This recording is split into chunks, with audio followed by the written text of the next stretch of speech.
Dari 2006 saya kepikiran untuk membuat satu karakter superhero karena di Indonesia untuk karakter seperti ini dulu kita masih punya Gundala, Godam, Gina dan lain-lain.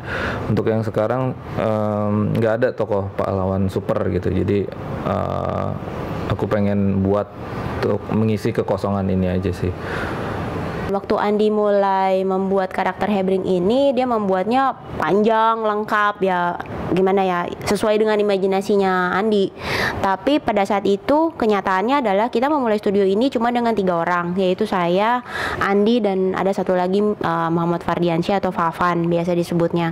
Dan pada saat itu saya bilang sama mereka lebih baik kita achieve small target dulu, karena kalau misalkan long target takutnya keburu frustrasi duluan dan akhirnya malah nggak jadi apa-apa. Dan pada waktu itu small target yang terdekat adalah Indonesia ICT Award, yaitu kompetisi nasional yang di-host sama Kemkominfo. Dan kita masukin aja Hebring yang nggak tahu apa-apa, itu juga kompetisi pertama kita. Ya udah kita masukin aja Hebring, dan ternyata Hebring bisa menjadi pemenang di tahun 2007 itu. Nah, sejak itu Hebring mulai kita kembangkan menjadi mungkin karakter yang lebih punya isi gitu. Jadi pada akhirnya imajinasinya Andi ya tercapai juga, cuman tidak sekaligus tapi secara bertahap, yaitu dari animasi yang kecil-kecil ini dulu. Awalnya memang seperti yang di-mention Marlin, Hebring itu kita buat sebagai portfolio tahun 2007 karena sebagai studio animasi yang baru, kita nggak punya sesuatu yang untuk ditunjukin ke klien apa yang kita bisa, makanya kita buat Hebring dan kebetulan menang. Tadinya awalnya sebagai portfolio, terus dengan bergulirnya waktu banyak yang nanyain juga gimana kelanjutan si Hebring ini gitu ya. Jadi kita pas 2009 kita memutuskan untuk meneruskan bikin seri yang kedua dan ikut Inaikta lagi pada tahun 2009 dan menang lagi. Nah iya, di situ kita udah mulai ini ya, sadar bahwa karakter itu bisa berkembang ya. Jadi nggak hanya jadi sesuatu IP ya, jadi nggak cuma jadi animasi. Dari situ kita berinisiatif untuk bikin komik yang kemudian didukung oleh Telkom, sponsori oleh Telkom untuk jadi komik online. Dan ya udah dari situ berkembang terus dan kita tes pasarnya juga dengan kasih lihat Hebring ini di Kaskus gitu, dan banyak dapat followernya dari situ. Jadi kita nggak pengen bikin produk yang kita kekepin sendiri, tapi kita pengen calon target market itu tahu either they like it or they don't gitu. Dan kebanyakan justru mendukung, dan masukan dari mereka kita aplikasikan ke produknya. Dan itu crowdsourcing yang sangat baik menurut saya untuk satu produk bisa berkembang. Kalau misalkan kita lihat memang pas kita awalnya menciptakan Hebring itu kita nggak sembarangan. Jadi maksudnya ya udah bikin aja cerita pendek 3 menit, ceritanya asal-asal. Nggak, karena kebiasaan dari dulu kita bikin game, dan game itu juga ada game yang dulu kita bikin tuh ada 200 karakter di dalamnya. Dan kita juga udah mulai terbiasa untuk bikin karakter baru.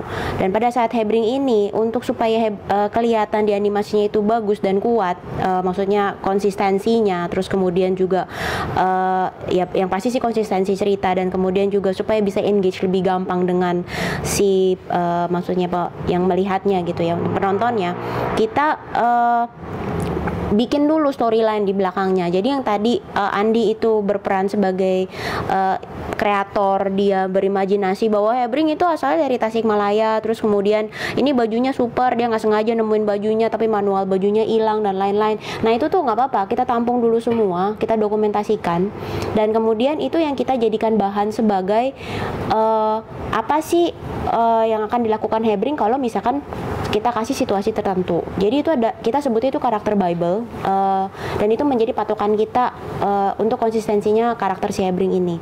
Dan ternyata latihan konsistensi ini menjadi sesuatu yang mudah sekali dijual ke sponsor ataupun pihak-pihak lain yang memang pengen mengkomersilkan Hebring. Salah satunya adalah dengan Telkom. Jadi permasalahan dari Telkom nomor satu yang waktu kita ditanya, kita kan masuk ke Telkomnya itu melalui Telkom Indigo Fellowship di tahun 2009. Jadi pertama kali yang ditanya adalah konsistensi cerita, karena kebanyakan karakter yang ada di Indonesia ini tidak mempunyai konsistensi cerita. Jadi pokoknya nanti dia kelakuannya lucu, nanti dia bisa serius, nanti apa, tergantung maunya aja gitu yang buat seperti apa. Nah, untuk Hebring ini kita sudah membuat pakem-pakem, atau kita sudah memagari bahwa Hebring itu konyol, Hebring itu polos. Jadi nggak boleh tuh tiba-tiba Hebring jadi sedark atau secool Batman, itu nggak mungkin. Nah itu dia, kalau misalkan mau bikin karakter yang cool ataupun dark, itu ada karakter lain, jangan dari Hebring. Nah paling itu sih yang bisa membantu. Dan untuk bagi tugasnya, Andi itu kayak gas, saya itu kayak rem, ya gitu deh. Untuk ininya, untuk gambaran gampangnya, imajinasi Andi dibebasin sebebas-bebasnya, terserah dia, termasuk Fafan, termasuk tim di sini. Kita sering ada brainstorming, ada body storming di sini terjadi.